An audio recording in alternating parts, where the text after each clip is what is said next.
Welcome back to Hold Fast, a podcast where we have biblical truths for daily battles. My name is Kenny. I'm the host of the podcast. And if you happen to be on YouTube or Spotify, you may notice there is a video option available. At least there's supposed to be as I record this episode. If you would like, for whatever reason, to see me as I talk on this podcast, you can do that. You can go to YouTube, and I believe Spotify is going to give me that option as well. At least that's the plan as of me recording this. If not, YouTube for sure should have that video option. But I'm doing this in part because our church just got some new live stream cameras, and they make this process pretty easy to do.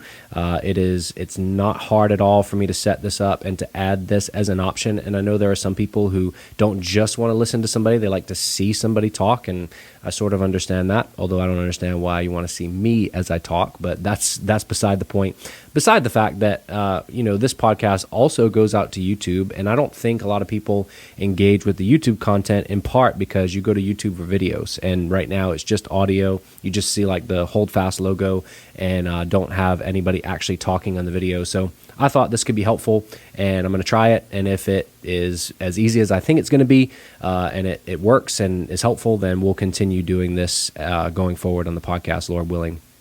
I did not necessarily plan on doing an episode this week because I didn't think I was going to have time. I had some other things come up, but ended up on a Friday, which is not my typical recording day, with a few extra minutes. And with this new setup and everything, I thought, let's do an episode.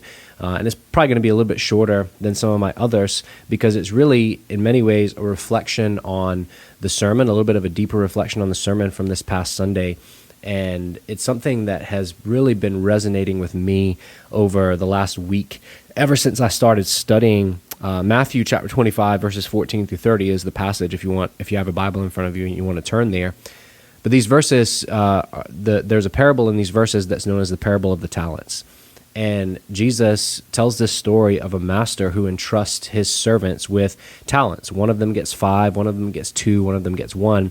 And a talent is a measurement of money. Many estimates say it's about 20 years of wages for a laborer. So it's a lot of money. Even 1 talent is a lot of money. But the talent in the parable is not just meant to represent money. It's meant to represent whatever it is that God has given you.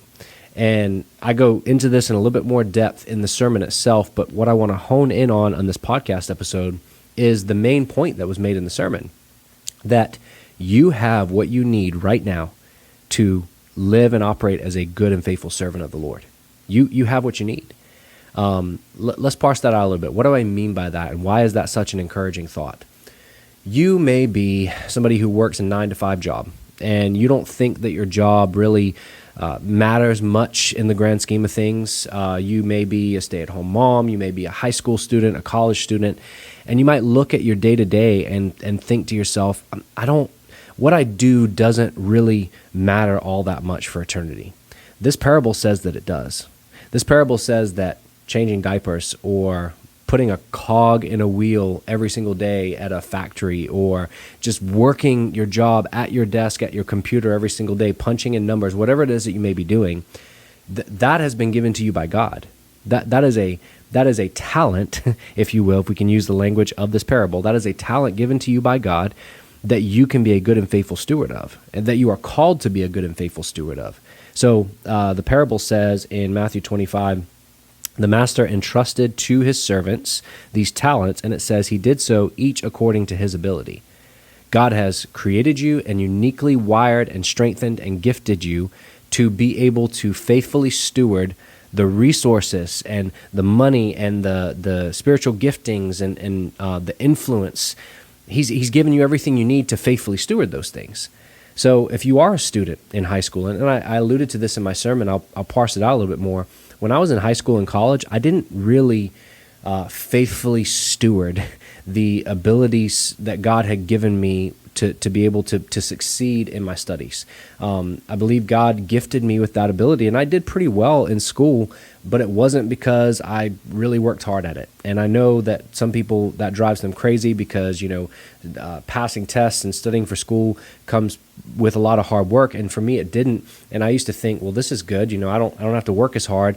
But that was, I think, sin on my part. That was a failure on my part. I should have taken what God had given me and been a good and faithful steward of that. Even if you're somebody who doesn't naturally excel at studies in school, You should take what he's given you, the opportunity he has given you in school right now to study and work hard as unto the Lord. You're not doing it to please your teacher or even ultimately your parents. You're doing it to please the Lord. And the same is true if you are staying at home with the kids or you're working a pretty mundane job or a difficult job or whatever it may be. You look at somebody like Billy Graham and you go, man, Billy Graham had such kingdom impact and he preached to many people, and he did. But you have what you need to hear the very same thing from Jesus on Judgment Day that Billy Graham will hear. Well done, good and faithful servant. You have everything you need for that. What is in front of you right now is enough for you.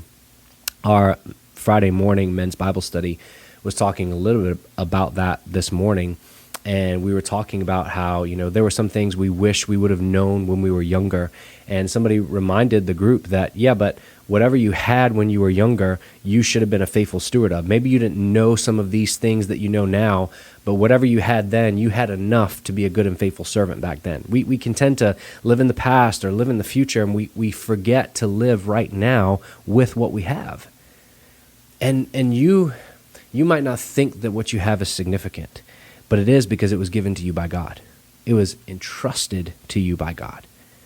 And the strength that you have to be a faithful steward of that is given to you by God. Be encouraged by that. Be encouraged that you don't have to spend your days trying to do more. And, the right question to ask yourself is not, am I doing enough for the kingdom of God? Right? I'm not saying that's a horrible question. It can be good and challenging to think that way, but I think a better question is, am I being faithful with what I have been given for the sake of the kingdom of God? Do I view my job as just a job that I have to do and it's an obligation, or do I view it as a blessing from God, an opportunity to provide faithfully for my family, which he's called me to do, an opportunity to maybe even earn some extra resources that I can invest back into the kingdom of God? Do I view my day-to-day tasks with my spouse and my kids as opportunities for stewardship, for spiritual stewardship in their lives and kingdom influence in their lives? Do I view my friendships as more than just some people I get to hang out with and have fun with? Do I view those as stewardship opportunities? We've got to shift our perspective on this. It has been challenging to me. It means that every day and every moment is an opportunity to have kingdom impact, because you're being a faithful steward with what God has given you. You are investing in what God has given you, and when you get to heaven and you stand before the Lord, if you were faithful with those, he says, you've been faithful with little, I'll now set you over much. So you might think, man, I don't have a lot of influence. I have so little in this life. I think that perspective's wrong, but the beauty is, if you're faithful with what he's given you, the little that he's given you, he'll set you over much in the heavenly kingdom. And I believe not only that, I don't even think we necessarily have to wait until heaven. I think oftentimes in this life, if we're faithful with what God gives us, he's going to give us more. Now, don't mishear me. I'm not saying if you steward your finances well, he's going to make you richer. I'm just saying he's going to entrust more things to you that he wills to entrust to you, that he knows you'll be a good and faithful steward of. That may not be more possessions or more money. It may be. And sometimes he chooses to do that too. But the point here is, you have everything you need to be faithful today. That's what you should focus on. That's what you should strive for. That's what you should be encouraged by. You don't need anything else. God's given you what you need. God's given you what he wants you to have and what he wants you to be a faithful steward of. So be encouraged by that. I hope that you are. You are free to obviously share this with other people if you think they would benefit from that. I think that so many Christians believe that, there's the ordinary Christians and then there's the super Christians who are out doing ministry every single day. And listen, I'm not trying to downplay the fact that I do believe it is a tremendous privilege and honor and blessing that I get to do what I do as a pastor for a living. I'm not trying to downplay that. But I'm also not saying that what I do is somehow more important and it's better, and if only everybody else can be a pastor. No. God's called me to this. And then God's given me what I need to do this, and it's all of him anyway. None of that is to boast in me. I didn't bring anything to the table. God gave every bit of it to me. It's a gift. It's his. He entrusted it to me to be a faithful steward of. But the same is true in your life. You may not have a formal church ministry or position in that regard, but you have a daily ministry. You have a daily stewardship that you can be faithful to and honor the Lord in. You can honor the Lord just as much as Billy Graham honored the Lord. And you might not think that, but I believe that's one of the applications we can pull from the parable of the talents.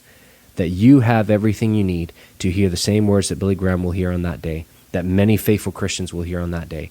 Well done, good and faithful servant.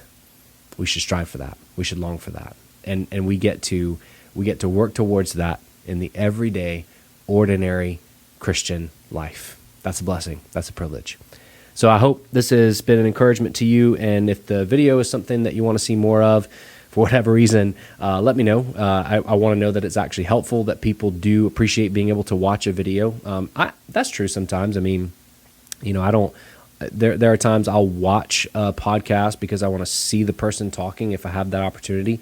I mostly listen to podcasts on drives, but maybe you don't. Maybe you want to sit down, and that's helpful to you. So just let me know. Let me know what you think about this option, and Lord willing, we'll be able to continue doing it going forward.